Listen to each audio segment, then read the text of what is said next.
Pavlenko.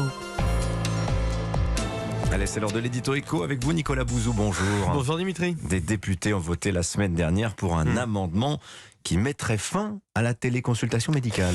Ouais, alors c'est un véritable scandale. Ça s'est passé en commission des affaires sociales jeudi dernier. Un amendement a été déposé par une députée des Républicains et cet amendement a été voté par une partie de l'opposition.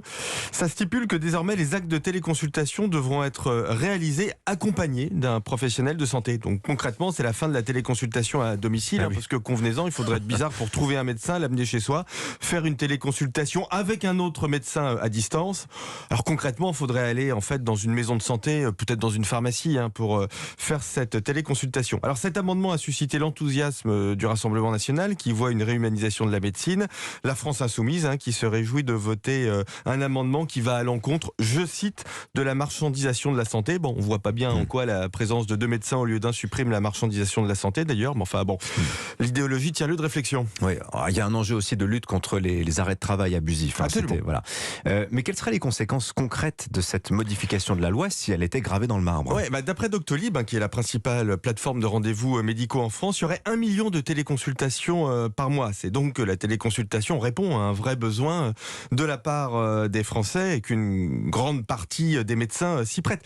En fait, ça se comprend. Déjà, on peut avoir parfaitement besoin de parler à un médecin et de communiquer avec lui en décrivant des symptômes, en envoyant des photos ou un bilan sanguin, par exemple.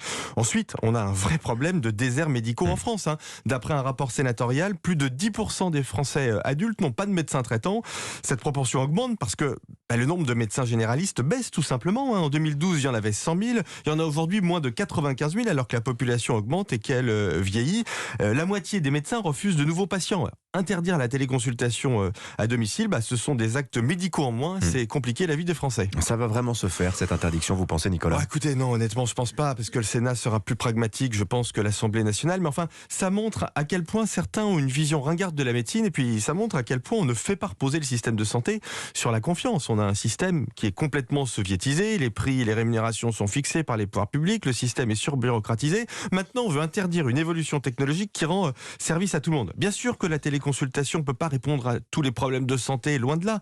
Mais pourquoi les députés ne font-ils pas confiance aux patients et aux médecins? Chacun connaît la phrase prononcée par Georges Pompidou en 1966. Arrêtez d'emmerder les Français, laissez-les vivre et ça ira beaucoup mieux. On ne saurait mieux dire. Merci beaucoup, Nicolas Bouzou. 7h23.